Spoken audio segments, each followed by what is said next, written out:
Here we go. Janelle, you there? You ready? Yes, yeah, we're ready. All right. All right. Hi, everyone. Good morning. It's a pleasure to have you all join us today to talk about our Small Business Technical Assistance Expansion Program. This is Jesse Torres, Deputy Director of Small Business Innovation for GO-Biz, also the State Small Business Advocate. And just before I begin and really kind of turn the reins to Janelle, I just want to say a big thank you to everyone who's been part of this long process to secure funding for all of our federal technical assistance partners. There are many folks that have been involved in this work for many years, long before I even got engaged. And I just want to say thank you to them for making this all possible. And with that, I'm going to go ahead and turn over to Janelle Green from our small business team. I also give her a big thank you for all the work she's done in just putting together all these different materials. And she's been playing a big part in just the development of everything for the program. So let me turn over to Janelle. Thank you, Jesse. And good morning. Thanks to everybody for joining us. Before starting, I have a few notes about the webinar platform. So participant lines will remain muted during the entire presentation. If you have a question during the webinar, please submit it during the presentation via the questions box on the vertical toolbar. We'll respond to questions during the Q&A session at the end of the presentation. Also, the slides and an audio recording of this webinar will be posted to the GO-Biz website. We'll notify all registrants by email once they're posted, and we'll also provide the direct link. So now to get started, I'll provide an overview of what we're going to be covering today. So first, we're going to describe the program's purpose, funding, and timing. We'll call out the specific funding restrictions that are in the statute. We'll talk about the allowable activities and eligibility requirements. We'll go over the authorized representatives, and that's a key role in the program. We'll discuss the application submittal and the evaluation, and go over briefly some post-award details, and then just highlight again the 18-19 program period timeline and close with questions. And I just want to know that all the information, all this content that's in the webinar is also contained in the program announcement that all of you, I'm assuming, have received. So about the program's purpose. So SB TAPE supports the expansion of free or low-cost consulting and low-cost training services to small businesses and pre-venture entrepreneurs throughout the state. It covers a broad range of consulting and training services, ranging from commercialization, manufacturing assistance, business continuity and disaster recovery, among many other areas. And the program specifically prioritizes new and enhanced services to underserved business groups. And that would include women, minority, and veteran-owned businesses, and businesses in low wealth, rural, and disaster impacted communities that are included in a state or federal emergency declaration or proclamation. So SB TAPE offers $17 million in annual grant funding over a 5-year period ending on June 30th, 2023. The 18-19 grant period will commence on October 1st of this year, and it will end on September 30th, 2019. So thus, the program consists of single-year grants for each fiscal year. On a case-by-case basis and with written approval from GO-Biz, centers may receive up to a 2-year extension to spend down any 18-19 grant awards. But please note the intention is for 18-19 awards to be fully spent within the 18-19 grant period. Centers should ensure that grant funding requests and proposed scopes of work align with the 18-19 grant period time horizon. And those grant payments will be issued to grant recipients on a quarterly on a cost reimbursement basis. So there are some important funding restrictions to call out. So first, state funds that are provided under the program shall not supplant local cash match dollars. And the required funding may not exceed the total federal award in a center's contract with a federal funding partner. But in any case, an award may not be less than $25,000 per year. And also, administrative and indirect costs are not allowed. And this is in keeping with the intention of the program, which is to focus on the expansion of direct services to businesses. So the categories of allowable activities are the following: direct technical assistance to small businesses, so essentially the one-on-one consulting, direct training to small businesses, and that would be workshops and classes for business owners.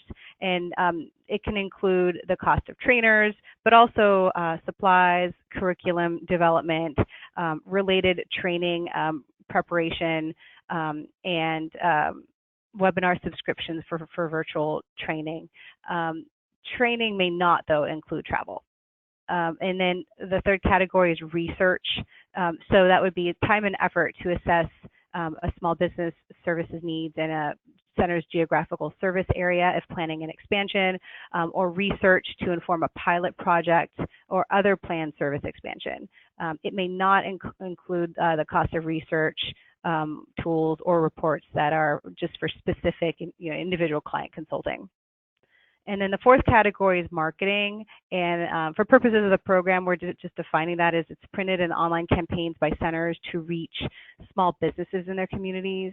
And so that includes the time and effort of personnel or consultants to conduct center marketing initiatives, and costs associated with print and digital media and subscriptions to database or marketing services that would support any expansions in a center's activities. And so some additional notes on allowable activities. An unlimited portion of the grant award may be used on for business consulting and training, so categories 1 and 2 as we just discussed. And research and marketing are limited to 20% of the total annual grant award. Any spending on marketing and research must be justified in the grant application, and there's a section in the application form that requires such language. And then funding may be used on personnel or consultant costs to carry out any of the allowable activities. For personnel, hourly rates may include salary benefits. So to be eligible for funding, applicants must demonstrate the following, and these requirements are within the statute for the program. They must have an active contract with a federal funding partner, and the federal funding partner is also a defined statutory term, to administer a federal small business technical assistance program in California, or a letter of intent from such a partner to administer a federal small business technical assistance program in the state by April 1st of 2019.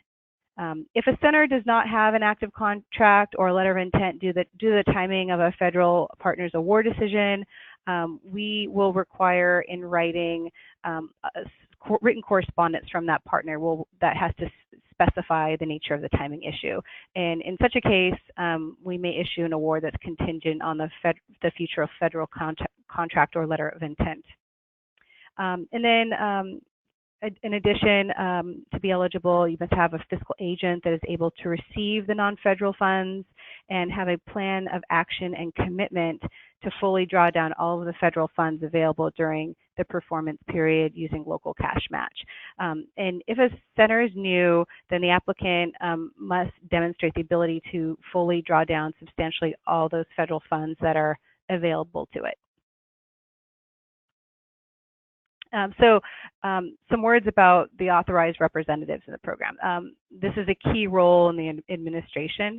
Authorized representatives will carry out a variety of responsibilities for applicants and ultimately grant recipients during the application process and the 18-19 grant period. For centers that operate as a group, that authorized representative will be the coordinating administrative entity defined by their federal program. So as an example, for an SBDC subcenter, it will be the lead center. That will be the authorized representative. For centers that operate individually, the authorized representative will be the center itself or a designated entity that will represent a group of individual centers to carry out program responsibilities on their behalf.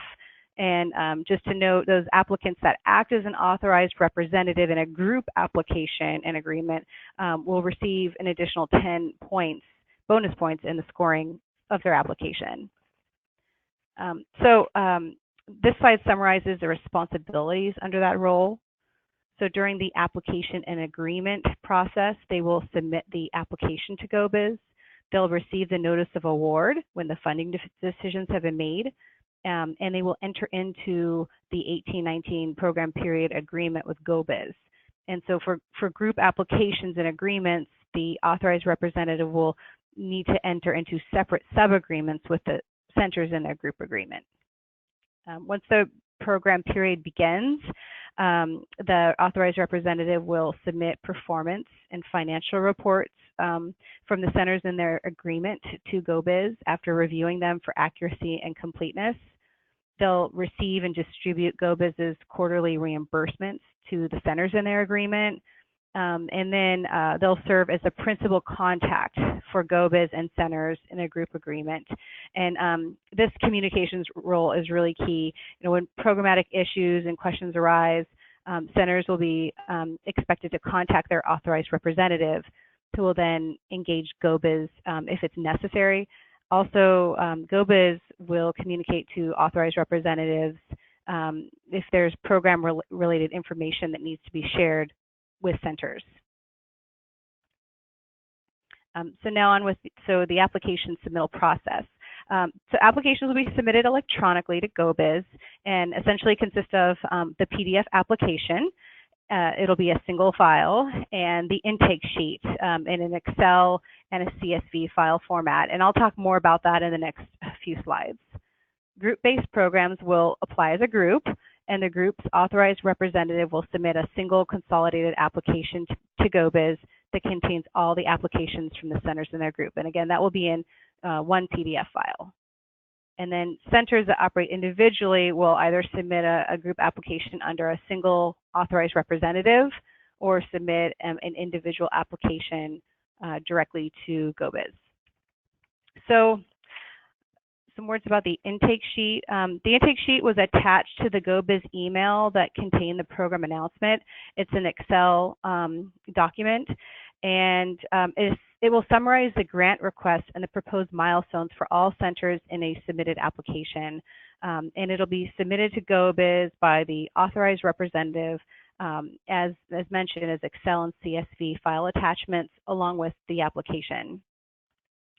And so I just want to go over the steps to complete and submit that intake sheet in both file formats. So first, you'll take that Excel file from the email that went out, and you'll rename it, and the naming convention is provided. So you'll have your authorized representative name, have intake form, and then the date. So in this example, it's the Central CA Lead Center intake form with today's date. And then I'm actually going to open up the file to show how to save it as a CSV. So here's a mock intake sheet, and you'll see row 2 has the sample data, and I just created additional rows of data as an example, and there's some summary lines here. So to save it as a CSV, you'll go to Save As, and then under Save As Type, go to CSV, delimited, and then to minimize my view.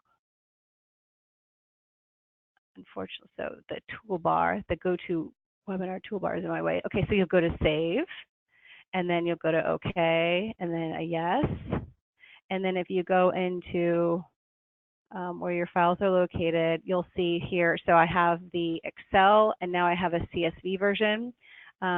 Both of these files will be attached to the email along with that PDF containing the application. I'll get back into the, and now it started. Let me get back to where we left off. Okay. Some words about the application submission and evaluation. After that submission deadline, members of a panel will evaluate and score application packages individually and in a panel format. The total possible score will be 100 points, and application packages that score below 30 will not be funded. And the criteria is as follows. So the proposed scope of work, which will be the narrative describing how services will be expanded within a service area. And then as a sub question or subcomponent to that will be the proposed activities to provide new or enhanced services to underserved business groups. So the first kind of sub question under the broad scope of work is 40 points. It's 15 points under the activities for these specific underserved business groups. The second criteria is the management strategy, 20 points. Then collaboration and leveraging of resources at 15, and then financial management capability at 10 points. And instead of going into detail about each of these criteria, I'll refer back to the program announcement, which elaborates on each of them and describing what we are seeking in each of these categories. And as mentioned earlier, applicants that act as an authorized representative in a group application and agreement will receive up to 10 additional points in the scoring of their application, so on top of the 100 points. For post-award details, once the award amounts for all recipients have been determined, GO-Biz will email the authorized representative a notice of award, which will indicate the award amounts for each of the centers in the application and instructions about next steps. If a center's award amount is different from the amount requested, the center will be required to revise its scope of work and milestones based on the final award. And then once the milestones are finalized, the program's funding will be awarded in an agreement between GO-Biz and the authorized representative. The agreement will contain standard terms and conditions and specify the award amount, reporting and invoicing requirements, the scope of work and milestones that will be used to evaluate the recipient's progress, all of that during the defined program period. And in the case of group submissions, the authorized representative, as mentioned, will need to enter into separate sub-agreements with each of the centers in their group. Reports will be required quarterly during the 18-19 program period. An online system is currently being developed by GO-Biz IT, and instructions on how to submit reports using that system will be provided no later than 1 month before the first quarter reports are due, and that due date is February 15th. 2019. So to go over the timeline, applications are due by noon on August 24th, and they must be submitted by email to the email address provided here, sbtape@gobiz.ca.gov, and grant awards will be announced on the 4th. Please note this is a correction. The program announcement had September 3rd, which actually falls on Labor Day, so September 4th is when that news will be provided.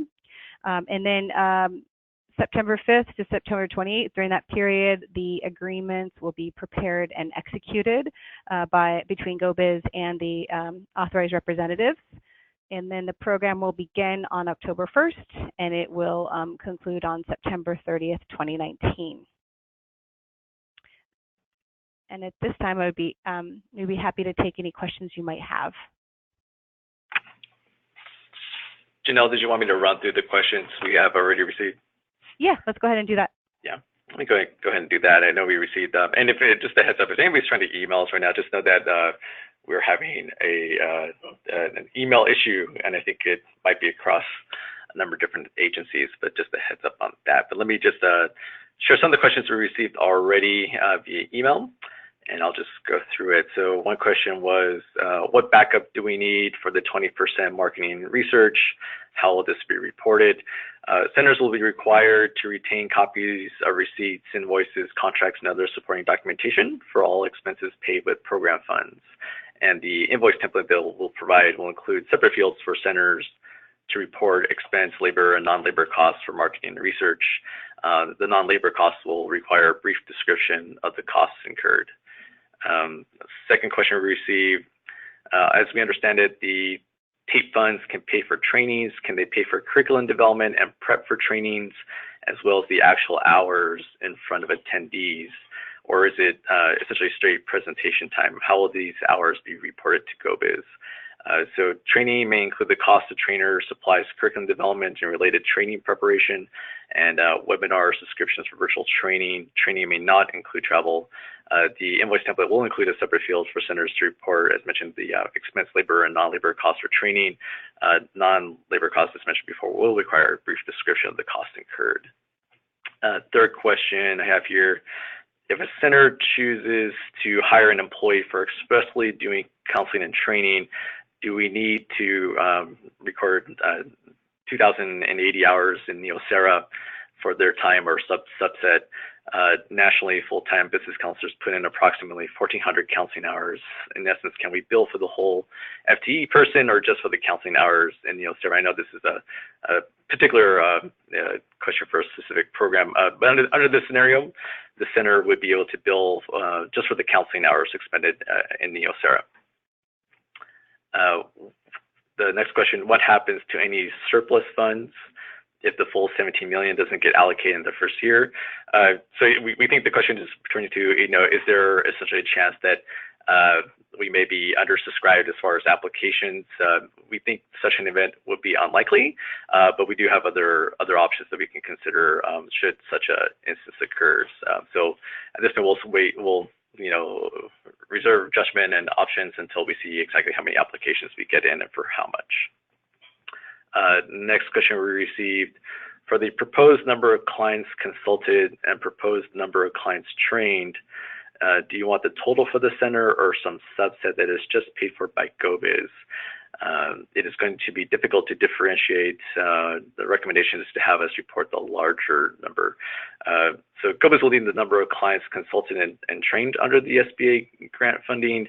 It is a little bit challenging to address this specific question. We might need to have a little bit more clarification about what some of those difficulties would be. So if you're, whoever submitted the question, if you'd like to do a follow-up to us, we'd be happy to respond to that. But it'd be good to know exactly what the differentiation problems would be. Next question, the reporting list states that it should be 5 success stories per reporting period. Does that mean 5 per service center or 5 for an aggregate group of centers? So we will require 5 success stories per authorized representative total. So we will provide instructions for the success stories and all the other reporting requirements no later than 1 month before the first quarterly reports are due on February 15, 2019. Just a comment, although the maximum requires 5 success stories, doesn't mean that you can't go ahead and collect additional success stories. And just something that I do recommend, don't limit yourself to whatever we're asking for. Feel free to continue and gather other success stories, because I know that there'll be of strong interest to all the different stakeholders you have in your community. But for the sake of our program, just 5 success stories per authorized representative. Next question was, will GO-Biz be giving a list of industry sectors or use the list auto-generated by Neosera? GO-Biz will use the list that is auto-generated by Neosera. Next question, in section 1 of the application, it asks for the local cash match amount. Should this amount include the SIP funding or not? So as you all know, there's 2 other funding pools that are being made available. There's a $3 million just for the SBDC program and a $3 million allocation for essentially all the primary technical assistance programs, excluding SBDC and MET. So yes, those funding pools can be included as part of your local cash match amount. And just a note on the $3 million allocation for the non-SBDC programs, we are looking to get that out within the next couple of days. We're just finalizing a lot of the details around that, and I will definitely let you know as soon as it gets ready for distribution. Next question, in section 1 of the application, it asks for the local cash match amount. Should this amount include in-kind match or not? No, it may only include cash match, so in-kind should not be included. Next question, in section 1 of the application, it asks for the local cash match amount. Should this amount include waived indirect or not? The answer is no, it should only include the cash match. Next question, in section 2 of the application mentions letters of recommendation for new centers. Do you want letters of recommendation for existing centers and also for new project satellites too? Letters of recommendation for new project satellites, new centers are encouraged. And then the last question I have here, in section 4 of the application, what does organization's current cash balance mean? And this would be the cash and cash equivalents of the balance sheet of the organization's most recently audited financial statements. And those are the questions we received in advance. Janelle, did we get anything else? Yeah, we did. I've just opened up the questions box. So the first question here is, will each single year grant be competitive? The answer is yes. It'll follow the same process as this year's competitive application process. The second question is, since you cannot use the funds to supplant a center's local match, then in the case of an SBDC center, the funds could not be used to match SBA funding or vice versa. Yes, these funds are not. Oh, so the question, Jesse, is can these funds be used for on the SBA side for match? Right. I think they're saying, yeah, for the sake of this program, it wouldn't be used to draw down federal match. It's be used to expand upon existing programs. And just to keep in mind that the other $2-3 million allocations can be used as match against the federal agency.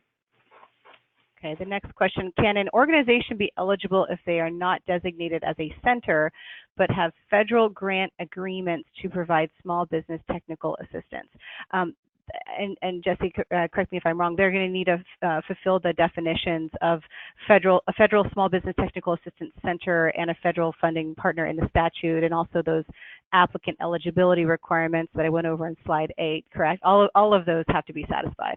Yes, exactly. And definitely if anybody has any specific questions around that, would like to email us to ensure eligibility, please do in advance of submitting an application, just so you're on, you're fully aware of the eligibility requirements.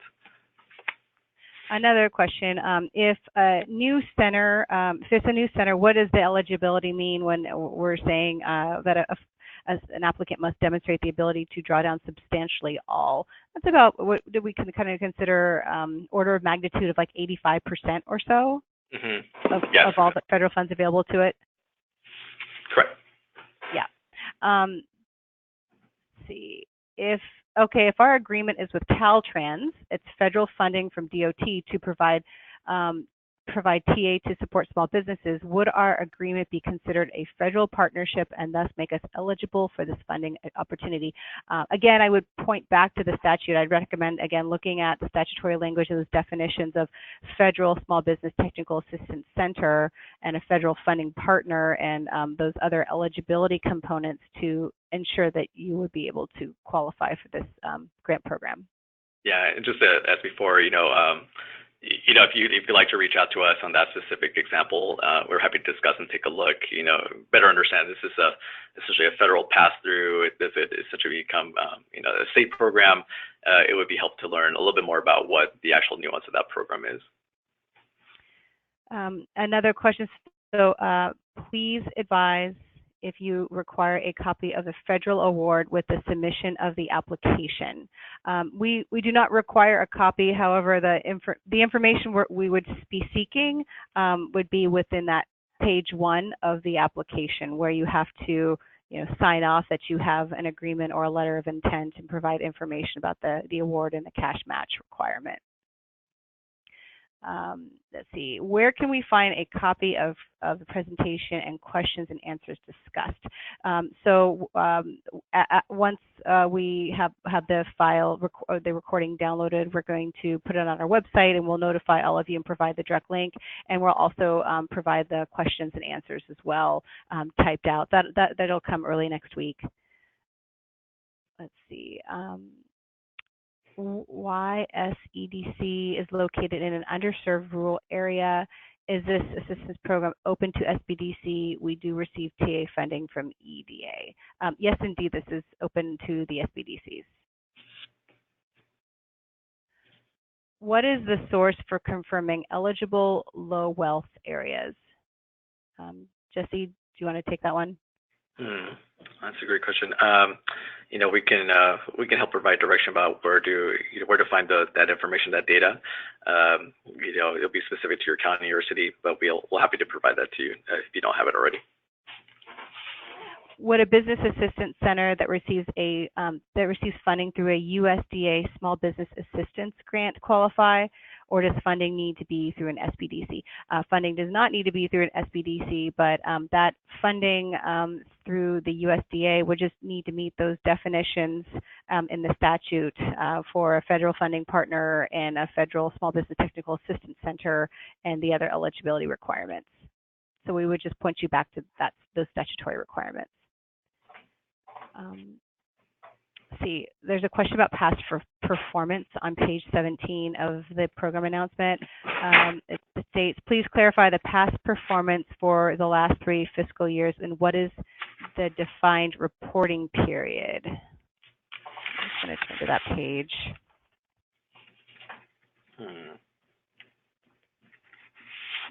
Sorry, Janelle, can you repeat the question? Yeah, so it's about page 17 of the program announcement on past performance. It states, please clarify the past performance requirements. It's for the fiscal years 15-16 through 17-18. What is the defined reporting period? So it's for the fiscal year period, the state's fiscal year period. So that's July 1st through June 30th. And that's noted there in a footnote to question number 8 on page 17. How can non-SBDC programs participate? And there's some sub-questions here.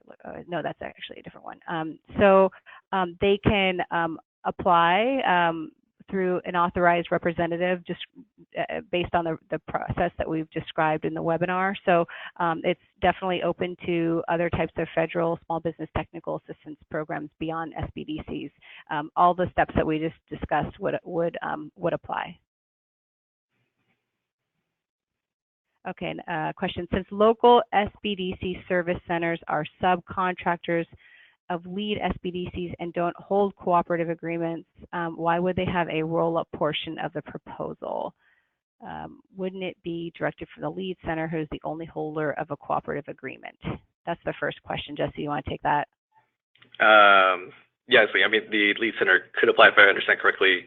Would the lead center be the most appropriate to apply? It would make more sense if they had the standing cooperative agreement with the federal agency. So yes, I think the intention, as far as I understand, is that the lead center will be applying on behalf of all the subcenters. Would a lead SBDC be eligible to receive the bonus 10 points for acting as a fiscal agent or authorized representative? Yes. Can we see a beta test for the reporting portal? So the online system is currently being developed, and while we're promising to have the instructions a month before the due date, we plan to have a beta test ready sooner than that.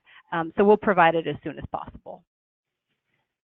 Sub-question 4, the statute and the performance reports indicate funding is for 5 years. This RFP is for 1 year.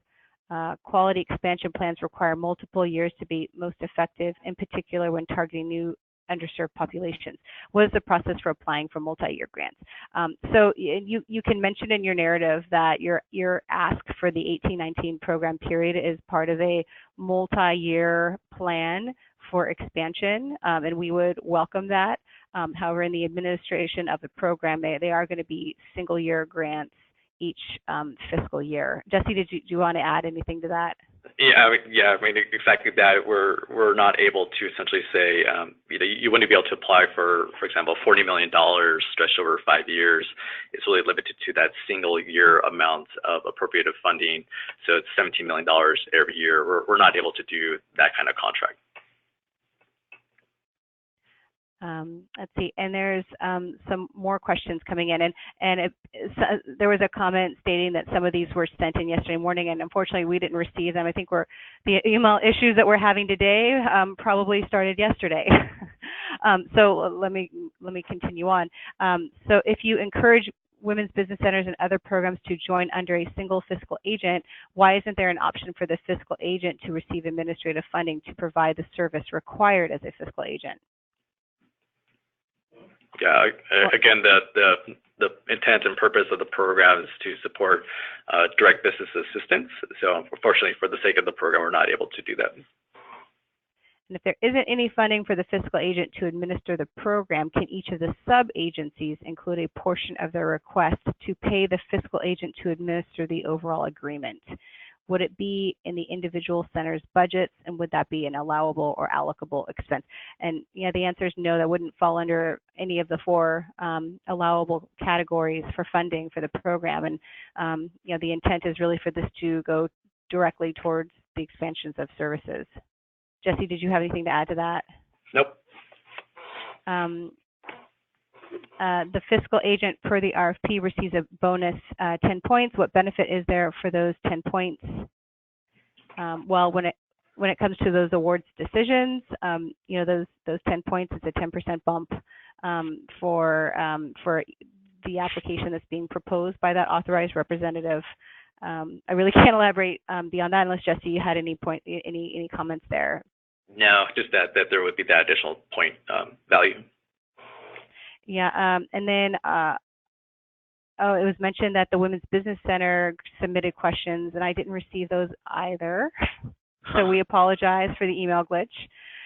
If a Women's Business Center has less than 3 years of experience, but the host has many years of experience with other programs, what evidence should be presented? I'm thinking that would be contained within the application itself as far as attesting to the past performance. So there's a little bit to kind of say at this point how you would best indicate that without really kind of diving into your specific application. But I might be missing something with that question. Feel free to email me if you have a specific additional questions around that. Yeah, and you would also be able to, for new center, so this is kind of pointing to the question number, the financial management capability section, questions 7 through 10. And for new centers, we're welcoming letters of recommendation and key resumes. So you could feel free in this case to include the key center personnel that have all the experience that you're describing. Yeah. Can we see a beta test for the reporting portal? So we've covered that. Will answers to the question, okay, yeah, we've covered that. The questions will be provided. Can CDFIs receive federal funds and provide technical assistance apply? So again, I'll point back. I would recommend looking at the statutory language about how a federal small business technical assistance center and a federal funding partner is defined and the eligibility for applicants. And if all of those are met, they would indeed qualify.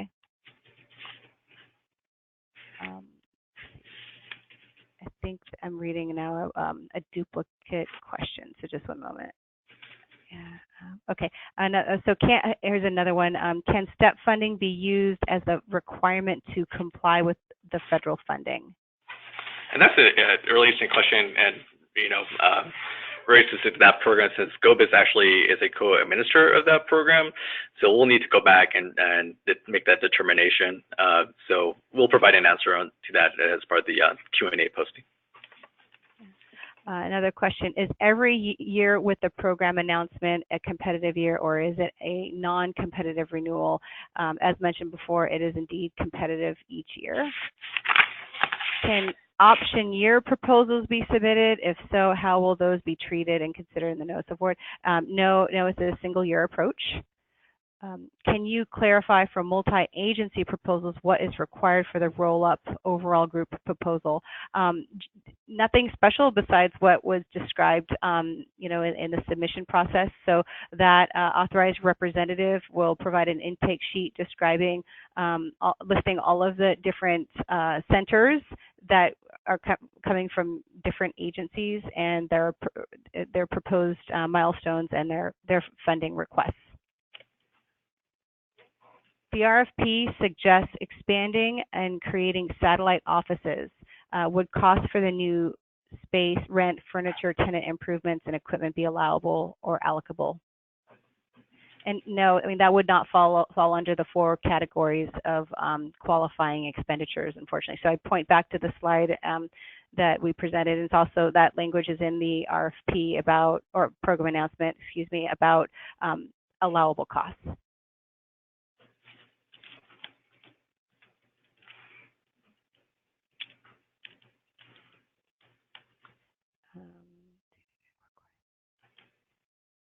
Are there other questions?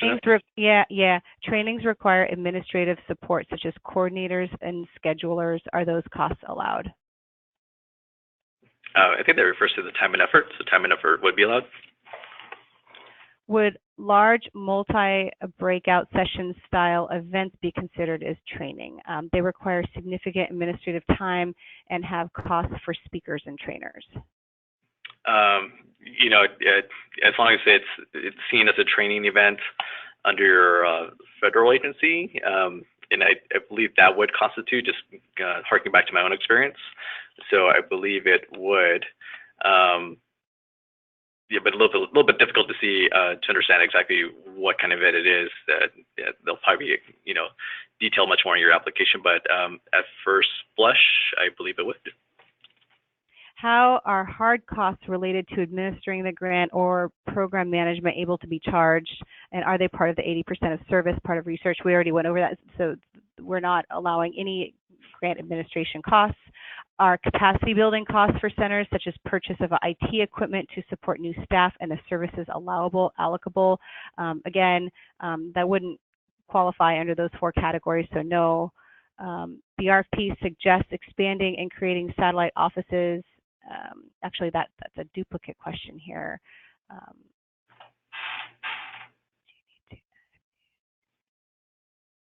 Let's see.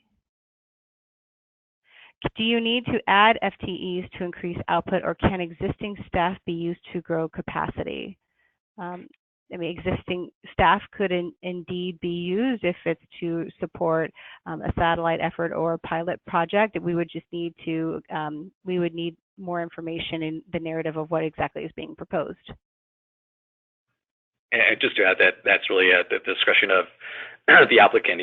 What, as far as strategy, are you looking to increase the number of hours currently being done by existing staff, or are you looking to add on additional staff to do the work? It really kind of depends on what your strategy is. So women's business centers only count businesses launched. The question is if we would count businesses grown. They're looking to add business expansion services, and would that count? We'll need to chat offline about how that's defined and how that might be different from what we're requesting for businesses consulted and trained. How do we distinguish between an existing business and a pre-venture individual, and how are they counted?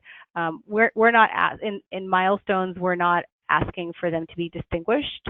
We're asking for businesses consulted and trained. So there's no need to distinguish between an existing or pre-venture business. And so yes, pre-venture individuals can be included under businesses consulted and trained. And the question is, can these totals be duplicated, or do they need to be unduplicated? So can a business that is receiving consulting that also participates in a training be counted under both categories? And that answer would be yes.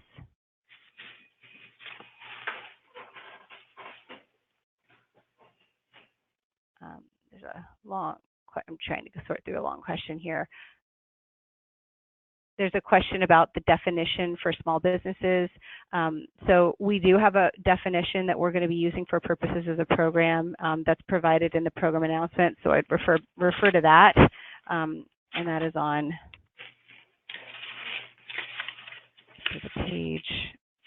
page 4. So for purposes of the program, it means a business with 500 employees or less for most manufacturing and mining industries, and 7.5 million or less in average annual receipts for non-manufacturing.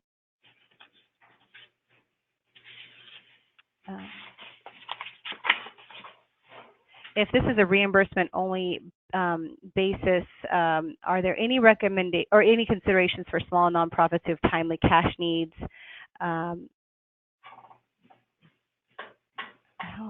So the process is quarterly invoicing. There aren't any other payment arrangements besides those, and on a reimbursement basis. Jesse, did you have any comments on that? About the reimbursement nature? No, other than we understand that a number of the programs are now looking to essentially coalesce around authorized representatives that can help address that particular kind of issue. Yeah, but apart from that, we are going to be doing it on a quarterly reimbursement basis. There's a question about the three buckets, if you will, of funding that we have right now. So there's this $17 million program for SB Tape. There's the capital infusion program, and then the other $3 million tranche for other programs. And the question is about how are they related. For our purposes, they are individual programs with individual application procedures and individual reporting. I hope that answers your question. What form is the collaboration rating based on? In the collaboration section of the application, the question is, are we seeking funding partnerships, formal MOUs? You know, we're just seeking tangible examples of work between organizations. So we're not going to rate an MOU higher than a partnership. We're just looking for tangible examples to be provided. And then for the SBA microloan TA program, there is a match for SBA microloans. Are they eligible to apply? Again, please refer back to the definitions. This is a long one. Okay.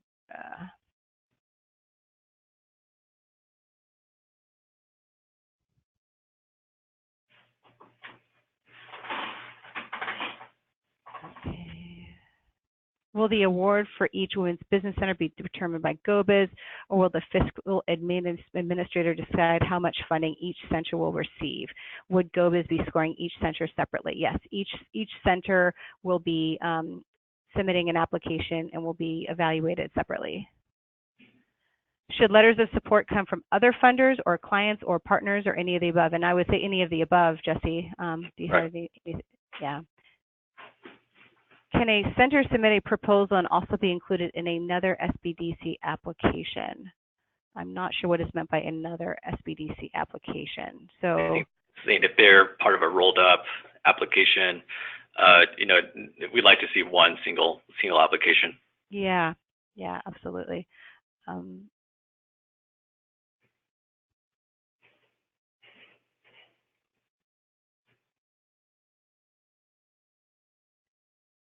If a center does not spend their grant award within a group proposal or individually, will they be penalized for future awards?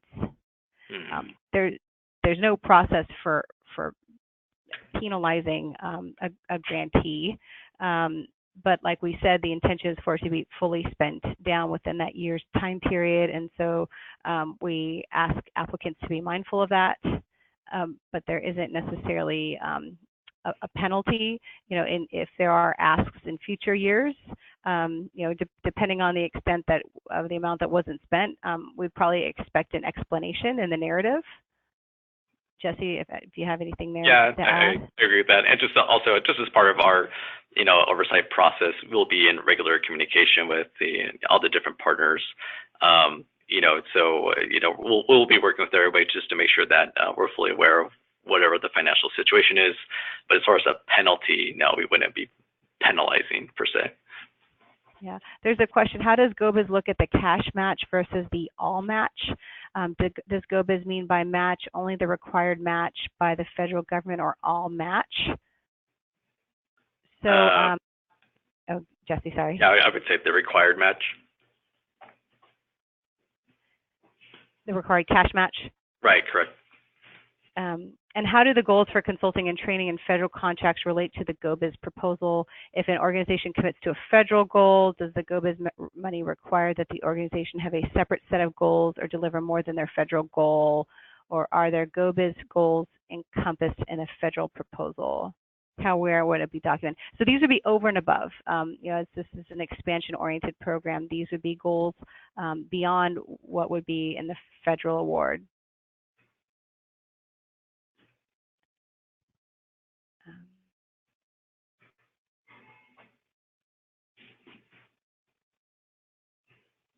There was a question about could existing systems used under federal processes could those be used for reporting? And you know, the answer is no. You know, we're going to have our own online system for doing that on a quarterly basis. let's see, can we submit our current year cooperative agreement knowing that they will be expiring at the start of this grant, but have option years or non-competitive renewal? Yeah, we don't need to have the actual cooperative agreement, but we'll just need you to be able to fill out that section on page 1 that affirms that you have an agreement or letter of intent for the program period. Hey, Janelle, I just want to go back to that previous question around kind of the systems. You know, if you're already using a system to report out your metrics, to capture your metrics, essentially if you're using that to collect your data, you can use that information, that same set of information. So I'm just wondering if the person is asking, do I need to essentially buy some kind of entire new system to do the reporting? If you already have, say, Neosera that you're already using to capture data, you can just use that same data set. Yeah, it'll just need to be inputted into our system, but the data will be the same, right, in terms of the metrics. Yeah.